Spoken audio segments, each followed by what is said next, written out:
Melihat situasi di mana mewabahnya penyakit COVID-19, GPDI Alpha Omega Bojonegoro menyiapkan ibadah streaming secara online. Ada hal-hal yang harus kita perhatikan dalam mengikuti ibadah streaming secara online. Siapkan diri dengan mengenakan pakaian yang pantas, rapi dan sopan, sama seperti akan beribadah ke gereja. Lalu, tentukan lokasi yang tepat untuk mengikuti ibadah secara online. Duduklah dengan sopan, jangan berbaring ataupun melakukan aktivitas lainnya.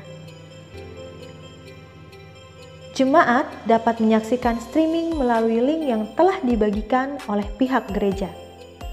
Link yang dibagikan bisa diakses mulai hari Minggu 29 Maret 2020 pukul 8 pagi waktu Indonesia Barat. Siapkan hati sebelum waktu ibadah dimulai, sama seperti ketika berada di gereja. Serta tidak makan maupun minum selama beribadah.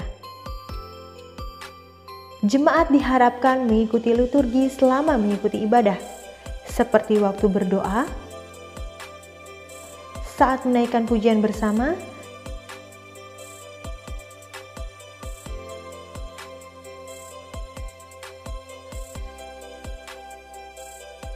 dan saat mendengarkan firman Tuhan. Diharapkan jemaat mengikuti seluruh jalannya ibadah online hingga selesai. Siapkan hati, siapkan diri, mari kita masuk ke hadirat-Nya yang kudus dan rasakan kuasa-Nya bekerja atas kita.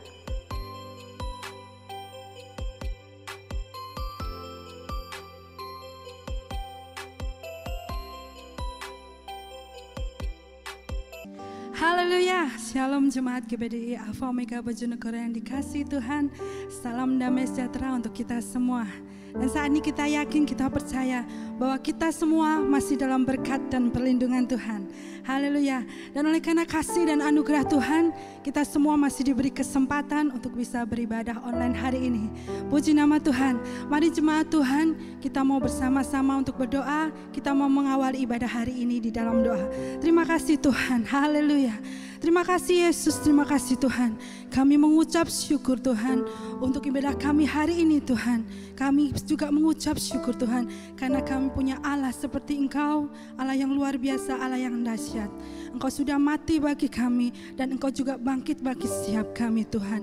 Hari ini Tuhan kami memperingati hari kebangkitan-Mu Tuhan.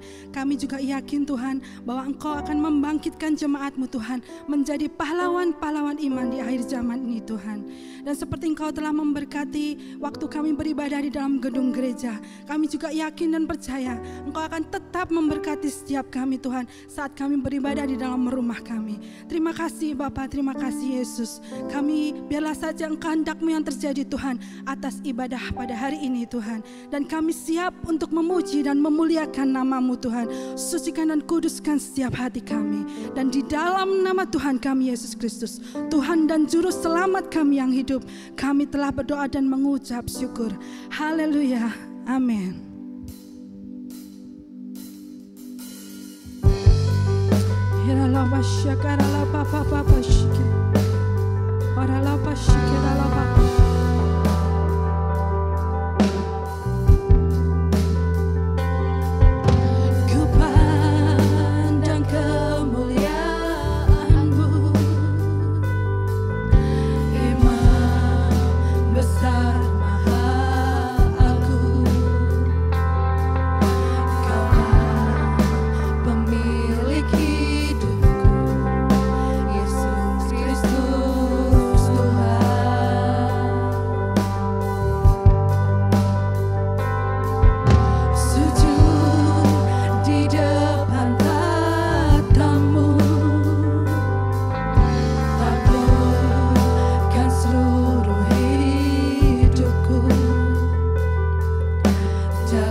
kasih-Mu yang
saudaraku, kita mau siap untuk memuji Tuhan hari ini, amin. Amin. Amin, haleluya. Kita percaya kita semua sudah ditebus oleh darahnya yang mahal. Dan kita semua diberi hidup menjadi orang-orang yang menang. Bahkan kita semua lebih dari pemenang. Di saat bangsa-bangsa di dalam kekelaman dan dunia di dalam kegelapan, tetapi tidak ada satupun yang dapat menghentikan untuk kita memuji dan memuliakan Tuhan, amin. Mari saudaraku, saya ajak bangkit berdiri. Kita mau sama-sama memuji dan memuliakan Tuhan. Bebaskan rohmu, tinggikan Tuhan, haleluya. Dia ada di tengah-tengah kita saat hari ini, amin.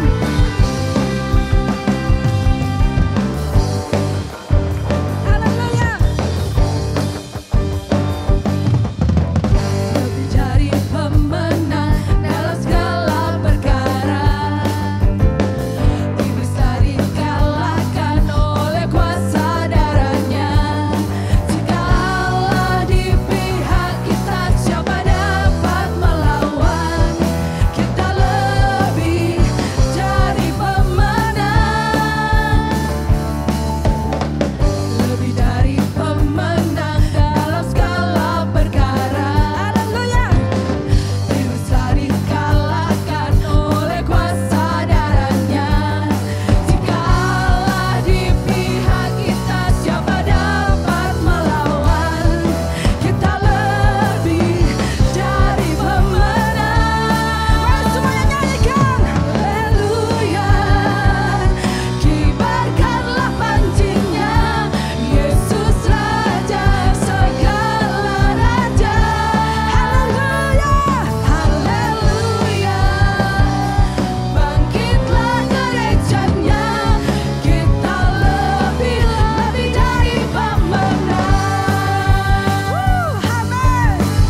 Terima kasih Bapa.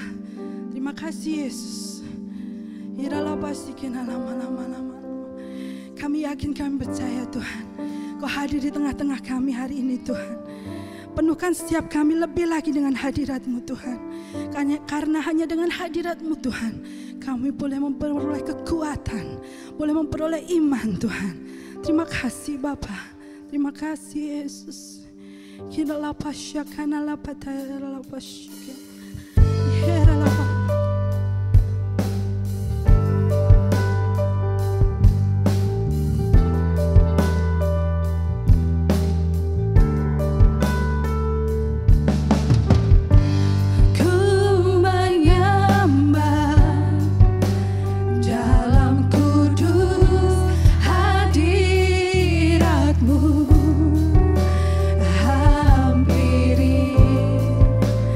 Tak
Kami yakin Tuhan, saat ini Tuhan, kelepasan Tuhan sudah terjadi di tempat ini Tuhan.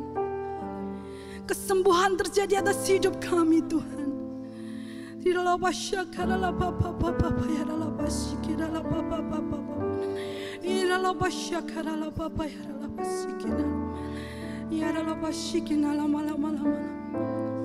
Tiba saatnya Tuhan, kami mau persiapkan hati kami untuk menerima taburan benih firman-Mu Tuhan. Kami percaya Tuhan, firman-Mu Tuhan akan menjamah setiap kami dan memberikan kekuatan buat setiap kami Tuhan. Yang sakit Tuhan boleh sembuhkan, yang susah Tuhan boleh hiburkan, yang lemah Tuhan beri kekuatan. Terima kasih Bapa, terima kasih Yesus. Kami juga berdoa Tuhan buat hamba-Mu yang akan membawakan firman-Mu Tuhan. Biarlah hikmat, kuasa dan otoritas dari yang maha tinggi turun atas hamba-Mu Tuhan. Sehingga setiap firman yang disampaikan Tuhan boleh menjadi berkat buat kami dan menjadi rema dalam kehidupan kami. Terima kasih Bapa, terima kasih Yesus. Dan segala pujian, hormat dan kemuliaan hanya bagi nama-Mu Tuhan. Dan saat ini Tuhan, kami siap untuk menerima firman-Mu. Di dalam nama Tuhan kami Yesus Kristus, Tuhan dan Juru Selamat kami yang hidup, kami berdoa dan kami mengucap syukur. Mari jemaat Tuhan kita katakan bersama-sama, amin. Haleluya. Puji Tuhan. Kepada seluruh jemaat GBD Alpha Omega yang saya kasihi dan seluruh para pendengar yang saya hormati. Sebagai gembala jemaat Gereja Pentakosta di Indonesia Alpha Omega, kembali saya mengucapkan selamat Paskah, selamat beribadah memperingati kebangkitan Kristus. Tuhan Yesus memberkati kita semua. Segala puji, syukur, serta hormat hanya bagi Tuhan kita Yesus Kristus yang memungkinkan kita beribadah pada hari ini, Minggu 12 April 2020, memperingati kebangkitan Tuhan kita Yesus Kristus. Saudara, walaupun kita masih beribadah secara online, tapi tidak akan mengurangi makna dan berkat ibadah kita pada hari ini, di mana kita beribadah memperingati kebangkitan Tuhan kita Yesus Kristus. Melalui ibadah hari ini, marilah kita dengar baik-baik apa yang menjadi pesan Tuhan kepada kita. Sebagaimana firman Tuhan mengatakan Injil harus diberitakan ke seluruh dunia, seperti yang tertulis dalam Injil Matius 24 ayat 14, dan Injil kerajaan ini akan diberitakan di seluruh dunia, menjadi kesaksian bagi semua bangsa, sesudah itu barulah tiba kesudahannya. Jadi saudara, kita percaya kebenaran apa yang dikatakan oleh Tuhan dalam firman-Nya. Dan kebenaran itu harus ditegakkan dan disampaikan kepada semua orang, karena Kristus Tuhan tidak lama lagi pasti datang yang kedua kali. Mari saudara, kita perhatikan baik-baik apa yang menjadi pesan Tuhan untuk kita, khususnya jemaat Alpha Omega. Duduklah bersama dengan keluarga dan dengar serta fokus perhatikan apa yang Tuhan firmankan kepada kita. Tema yang saya sampaikan hari ini, pentingnya Yesus bangkit. Pentingnya Yesus bangkit terambil dari Injil Markus pasal 8 ayat 31 yang berkata, kemudian mulailah Yesus mengajarkan kepada mereka bahwa anak manusia harus menanggung banyak penderitaan dan ditolak oleh tua-tua, imam-imam kepala dan ahli-ahli Taurat, lalu dibunuh dan bangkit sesudah 3 hari.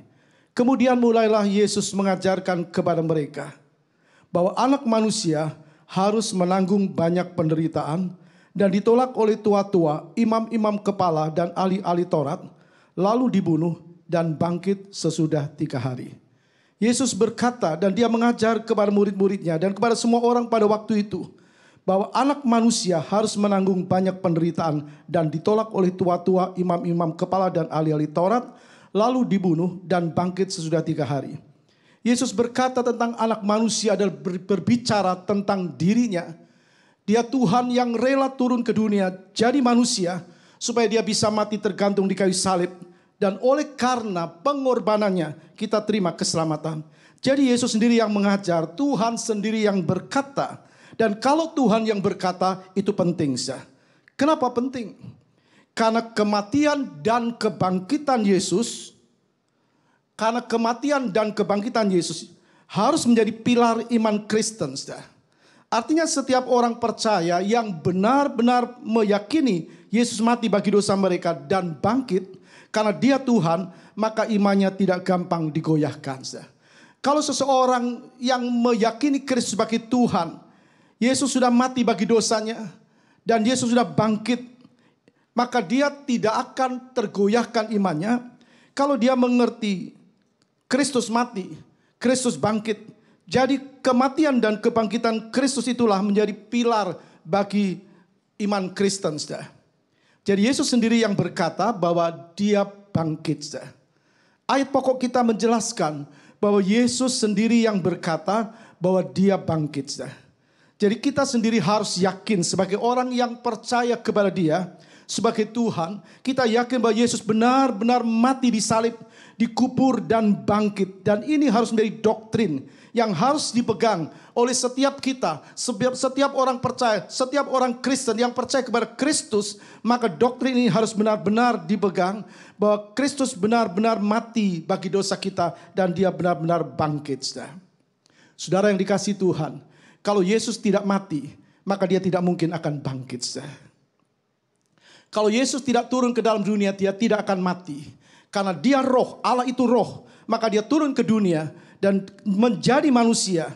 Dan kalau Yesus jadi manusia, Dia rela mati di kayu salib. Dan kalau Dia tidak mati, maka Dia tidak akan bangkit. Kalau Yesus tidak bangkit, maka kita masih tetap di dalam dosa. Firman Tuhan katakan kita tetap di dalam dosa dan tidak terampuni. Kalau Yesus tidak bangkit, juga sia-sia iman kita kepadanya.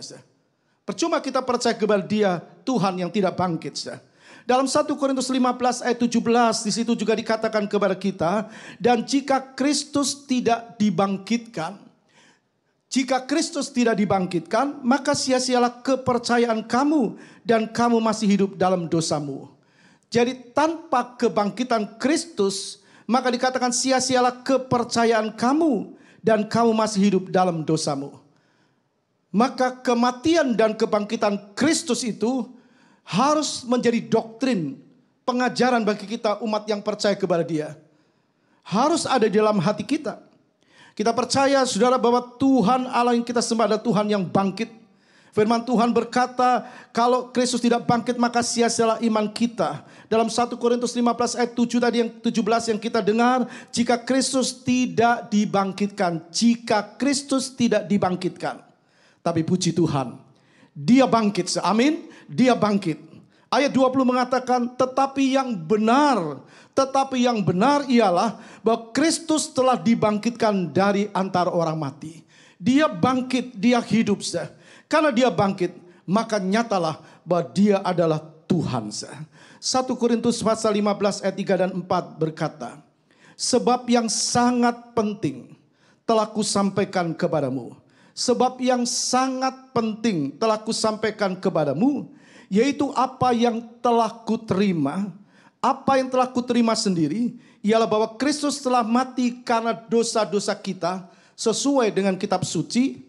Bahwa Ia telah dikuburkan dan bahwa Ia telah dibangkitkan pada hari yang ketiga sesuai dengan kitab suci. Jadi Dia bangkit. Kita menyembah bukan Tuhan yang mati, tapi Tuhan yang rela mati untuk dosa kita. Dia Allah yang rela turun ke dalam dunia, mati untuk menyelamatkan kita, untuk mengampuni kita dari dosa. Nah, karena Dia bangkit, maka kita punya tempat di sorga. Amin, saudara. Karena Dia bangkit, kita punya tempat di sorga. Alkitab mengatakan dalam Yohanes 14 ayat 1 sampai 3 dikatakan begini. Janganlah gelisah hatimu. Jangan gelisah. Percayalah kepada Allah, percayalah juga kepadaku. Di rumah Bapakku banyak tempat tinggal. Jika tidak demikian, tentu aku mengatakannya kepadamu. Sebab aku pergi ke situ untuk menyediakan tempat bagimu. Yesus sendiri yang berkata kepada orang yang percaya kepada Dia. Kepada para muridnya Dia berkata, jangan gelisah hatimu. Jangan gelisah hatimu. Jangan ragu-ragu. Percayalah kepada Allah, percayalah juga kepadaku. Di rumah Bapakku banyak tempat tinggal. Jika tidak demikian, tentu aku mengatakannya kepadamu. Jadi kalau Yesus berkata di rumah Bapakku ada banyak tempat tinggal, maka apa yang dikatakan adalah benar sebab dia adalah Tuhan. Dia berkata sebab aku pergi ke situ. Dia bangkit lalu kembali naik ke surga untuk menyediakan tempat bagimu. Untuk menyediakan tempat bagi umatnya. Untuk menyediakan tempat bagi orang percaya. Untuk menyediakan tempat bagi saudara dan saya. Ada jaminan tempat yang pasti di dalam Kristus. Sebab aku pergi ke situ untuk menyediakan tempat bagimu. Jadi Tuhan Yesus mati untuk menebus dosa kita. Dan dia bangkit untuk menyatakan, yang pertama, dia Tuhan. Yang kedua, dia rela mati bagi dosa kita. Jadi kita bisa merangkum betapa Allah yang kita sembah, Yesus Kristus, adalah Allah yang penuh dengan kasih. Dia rela turun ke dunia. Dia Tuhan rela turun ke dunia untuk mati di kayu salib. Jadi terus yakini dan jangan mau dibimbangkan dengan apa dan siapapun. Jangan mau dibimbangkan. Jangan goyah. Ada tempat yang Tuhan sediakan bagi kita. Dia berkata di rumah Bapakku banyak tempat tinggal. Di rumah Bapakku di sorga banyak tempat tinggal. Yesus ada sebelum dunia ini ada. Kalau kita membuka dalam Yohanes 1 ayat 1, ayat 3, 14 dan 18 di situ dikatakan begini. Yohanes pasal 1 ayat 1. Pada mulanya adalah firman. Firman itu bersama-sama dengan Allah. Dan firman itu adalah Allah. Ayat 1 menjelaskan ada firman, ada pribadi firman. Pribadi firman yang bersama-sama dengan Allah dan dinyatakan bahwa pribadi firman itu adalah Allah. Kemudian dalam ayat 3 dikatakan begini.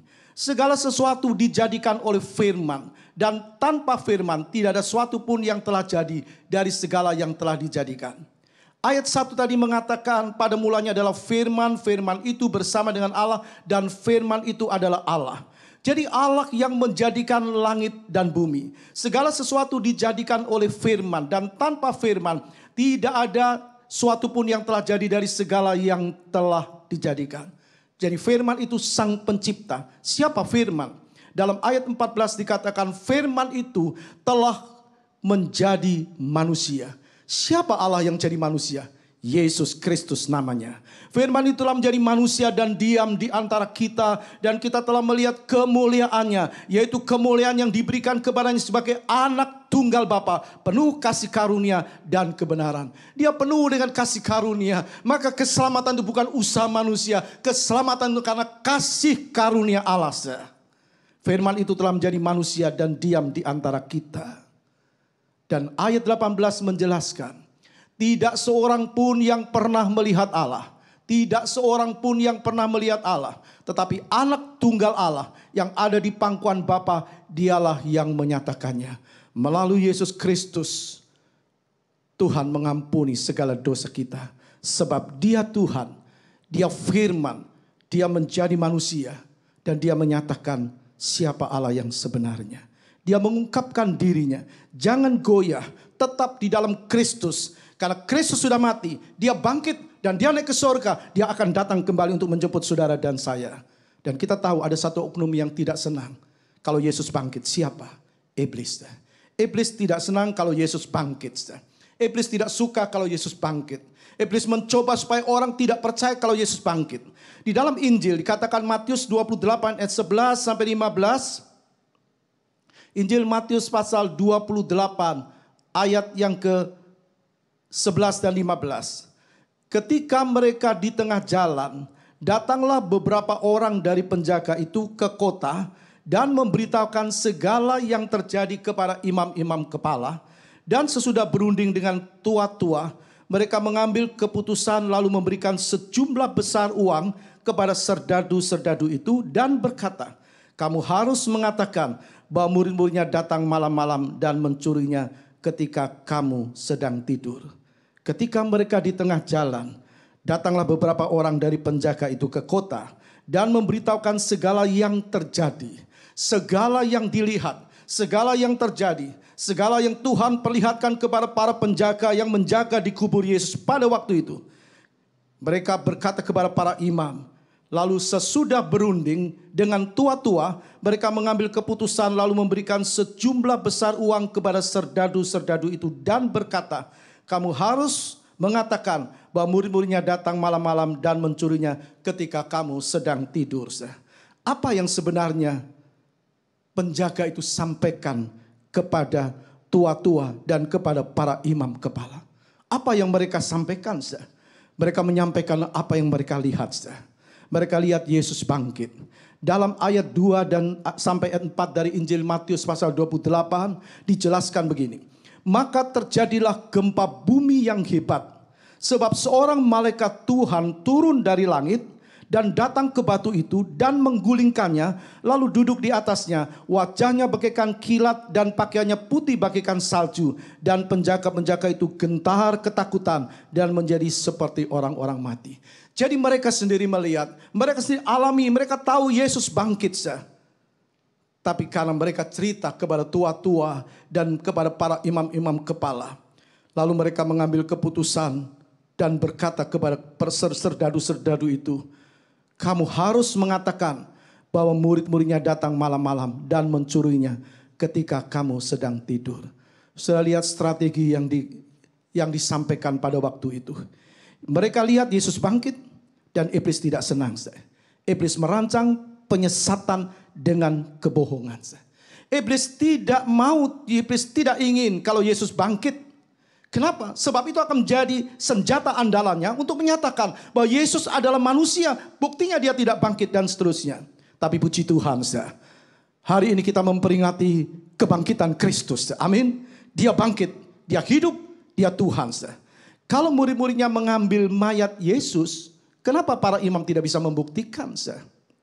Jadi kita bisa melihat kebohongannya. Mana mungkin murid-muridnya bisa mengambil mayat Yesus? Bukankah kubur itu sudah dijaga dan dimeterai? Tapi kita melihat mereka menyuntikkan kebohongan dengan imbalan uang. Mereka menyuntikkan kebohongan dengan imbalan uang.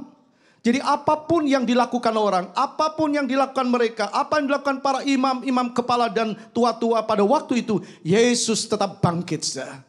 Dia tetap bangkit sebab dia Tuhan. Dan kita mengerti cerita kebohongan itu tetap diceritakan sampai hari ini. Iblis mau orang percaya kandas imannya. Iblis mau orang percaya tidak lagi percaya kebangkitan Kristus. Dengan cara yang pertama, iblis menggelontorkan harta, uang. Lalu yang kedua, iblis melontarkan kebohongan.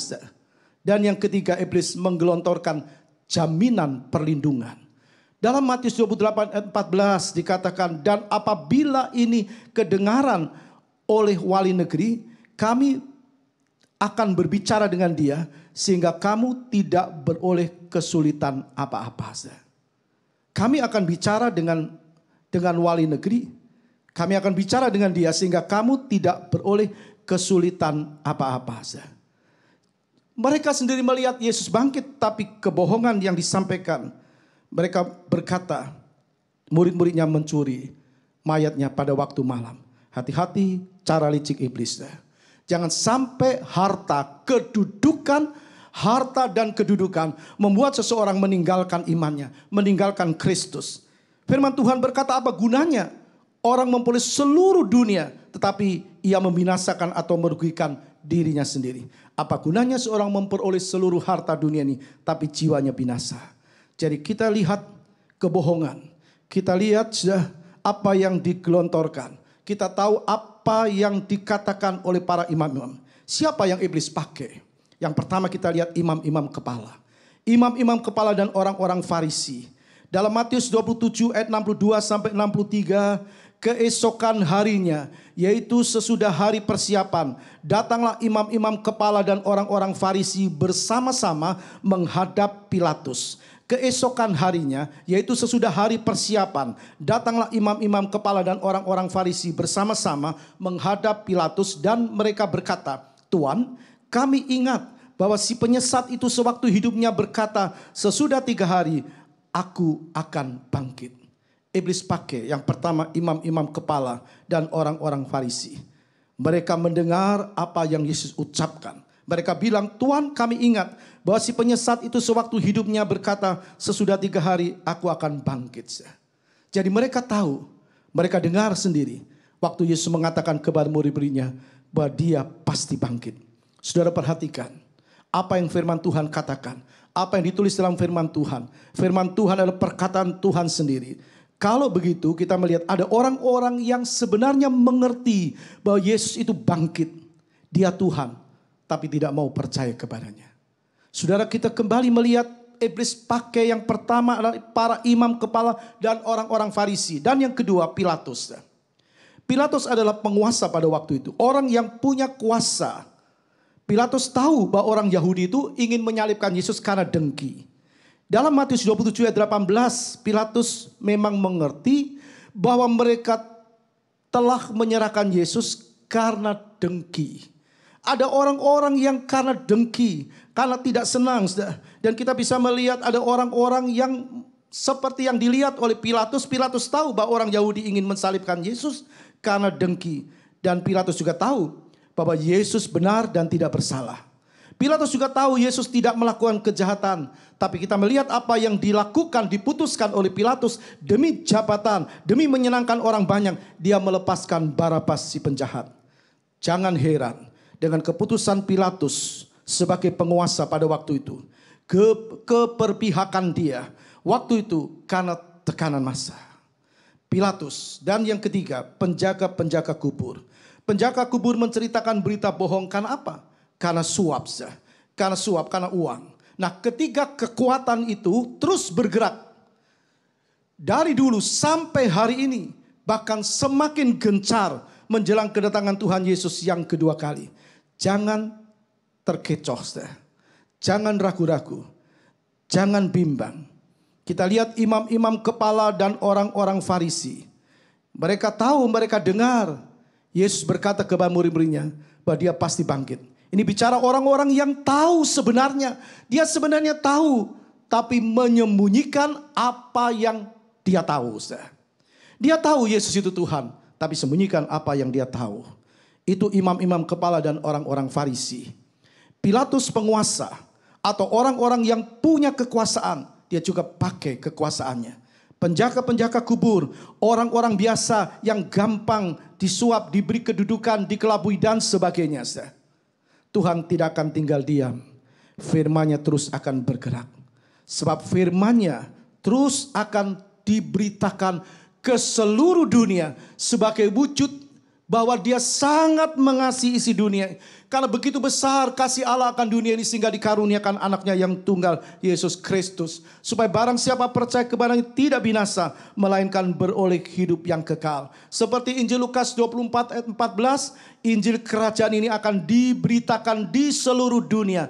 Menjadi kesaksian bagi semua bangsa. Sesudah itu barulah kesudahannya. Barulah Yesus datang yang kedua kali. Jadi semua orang percaya harus tahu kebenaran firman. Melalui ibadah kebangkitan Kristus. Melalui ibadah hari ini memperingati kebangkitan Yesus. Semua orang percaya, saudara dan saya, kita yang percaya kepadanya harus tahu kebenaran firman. Kalau orang tidak mengerti kebenaran firman, bahwa Yesus telah mati bagi dosanya dan dia sudah bangkit, maka seseorang itu gampang digoyahkan imannya. Gampang goyah atau digoyahkan imannya. Tapi puji Tuhan, Yesus bangkit. Puji Tuhan, Yesus bangkit. Kebangkitannya benar-benar menjelaskan bahwa dia adalah Tuhan dan Juru Selamat. Kebangkitannya, yang pertama kita tahu Yesus adalah Tuhan. Menyatakan, menjelaskan, membuktikan bahwa Yesus adalah Tuhan dan Juru Selamat dunia. Dan yang kedua, kebangkitannya, kebangkitan Yesus membuktikan bahwa ia berasal dari sorga. Bahwa dia berasal dari sorga. Dan yang ketiga, kebangkitannya membuktikan bahwa Yesus benar-benar memiliki kuasa di sorga dan di bumi. Sebab dalam Injil Matius 28 ayat 18 berkata, Yesus mendekati mereka dan berkata, kepadaku telah diberikan segala kuasa di sorga dan di bumi. Yang keempat, kebangkitan Kristus memastikan adanya kepastian tempat bagi kita selamanya di sorga. Yohanes pasal 14 ayat 3 berkata, dan apabila aku telah pergi ke situ dan telah menyediakan tempat bagimu. Apabila aku telah pergi ke situ dan telah menyediakan tempat bagimu. Aku akan datang kembali dan membawa kamu ke tempatku. Sebab di tempat di mana aku berada, kamu pun berada. Kebangkitan Kristus memastikan adanya kepastian tempat bagi kita selamanya di sorga. Yang kelima, kebangkitan Yesus menyatakan bahwa Alkitab itu benar. Dalam Injil Lukas 24 juga dijelaskan dalam pasal yang ke-24. Injil Lukas pasal 24 ayat yang ke-44 sampai ayat yang ke-47. Lukas 24 ayat 44 sampai 47. Ia berkata kepada mereka, inilah perkataanku yang telah kukatakan kepadamu ketika masih bersama-sama dengan kamu. Yakni bahwa harus digenapi semua yang ada tertulis tentang aku dalam kitab Taurat Musa dan kitab Nabi-Nabi dan kitab Mazmur. Lalu ia membuka pikiran mereka sehingga mereka mengerti kitab suci. Katanya kepada mereka, ada tertulis demikian, Mesias harus menderita dan bangkit dari antara orang mati pada hari yang ketiga. Dan lagi dalam namanya berita tentang pertobatan dan pengampunan dosa harus disampaikan kepada segala bangsa mulai dari Yerusalem. Jadi saudara, Tuhan menginginkan Injil diberitakan ke seluruh dunia. Tuhan memberikan pengampunan. Tuhan memberikan kasih. Tuhan memberikan keselamatan. Kebangkitan Yesus menyatakan bahwa Alkitab adalah benar. Dan yang keenam, kebangkitannya menyatakan bahwa dia pasti datang kembali. Kebangkitannya menyatakan bahwa dia pasti datang kembali. Kisah Rasul 1 ayat 11. Dan berkata kepada mereka, hai orang-orang Galilea, mengapakah kamu berdiri melihat ke langit? Yesus ini yang terangkat ke surga meninggalkan kamu akan datang kembali dengan cara yang sama seperti kamu melihat dia naik ke surga. Tuhan berkata, melalui malaikat Tuhan dikatakan, hai orang-orang Galilea, mengapa kamu berdiri melihat ke langit? Yesus ini yang terangkat ke surga. Jadi dia bangkit, dia naik ke surga. Dia akan datang kembali dengan cara yang sama. Untuk apa? Menjemput saudara dan saya. Dan supaya dia berkata, supaya di tempat aku ada, di situ kamu ada. Maka dia berkata, di rumah Bapakku ada banyak tempat tinggal. Aku berkata kepadamu, dan sesudah aku selesai, aku akan kembali menjemput kamu. Ini menjadi penghiburan bagi kita. Iman kita tidak sia-sia. Dia mati bagi dosa saudara dan saya. Dia mati bagi dosa kita. Dia bangkit untuk saudara dan saya. Dia bangkit untuk kita semua yang mau percaya kepadanya. Beritakan kebangkitannya kepada semua orang. Beritakan. Lukas 24 ayat 47-48.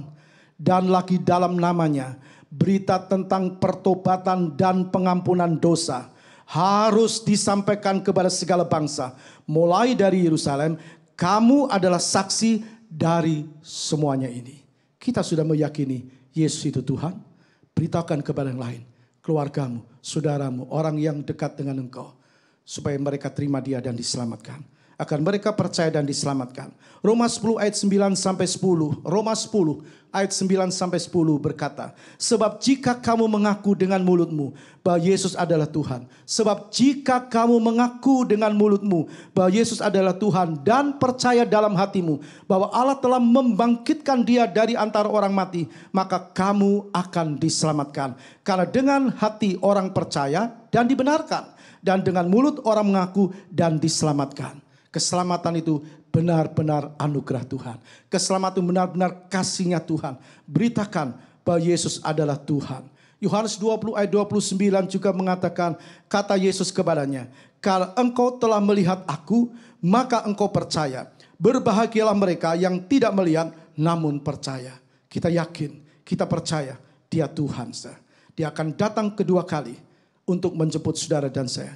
Yakini terus bahwa Yesus adalah Tuhan yang telah mati bagi dosa kita. Dia bangkit untuk kita. Dia akan datang kembali menjemput kita yang terus percaya kepadanya. Terus yakini dia adalah Tuhan yang akan datang kembali menjemput saudara dan saya. Tuhan berkati kita. Amin. Mari kita berdoa. Bapa di dalam surga, kami sangat bersyukur kepadamu. Melalui ibadah memperingati kebangkitan Tuhan. Kembali kami dijelaskan. Kembali kami dikuatkan melalui firman-Mu bahwa Engkau Allah yang rela mati bagi dosa kami. Engkau Allah yang bangkit bagi kami. Engkau Allah yang naik ke surga bagi kami. Dan Engkau pasti datang yang kedua kali menjemput setiap kami yang percaya kepadamu. Kuatkan anak-anak-Mu, khususnya jemaat GBD Alpha Omega. Dan juga para pendengar yang mendengar firman-Mu yang diberitakan pada hari ini. Satu tanda Tuhan mengasihi setiap orang. Karena begitu besar kasih Allah akan dunia ini sehingga dikaruniakan anaknya yang tunggal itu. Supaya barang siapa yang percaya kepadanya tidak binasa, melainkan beroleh hidup yang kekal. Betapa mulianya Engkau, betapa kasih-Mu yang luar biasa. Engkau mengasihi setiap orang, dan kami juga berdoa untuk mereka yang mendengar firman-Mu pada hari ini. Biarlah mereka membuka hati untuk Engkau, menerima Engkau sebagai Tuhan dan Juru Selamat dan diselamatkan. Terima kasih Tuhan, terima kasih. Kami terus berdoa untuk pemerintah kami. Kami berdoa untuk kota kami. Kami yakin Tuhan mengasihi setiap kami. Terpujilah Engkau selama-lamanya. Terima kasih Tuhan, terima kasih. Nah sekarang saudara-saudara yang dikasihi Kristus, kita bersama-sama menerima berkat Allah Bapa, kasih sayang Yesus Kristus, dan persekutuan di dalam Roh Kudus, yaitu di dalam nama Tuhan Yesus Kristus, hari ini sampai Tuhan Yesus datang yang kedua kali. Haleluya, amin. Tuhan berkati.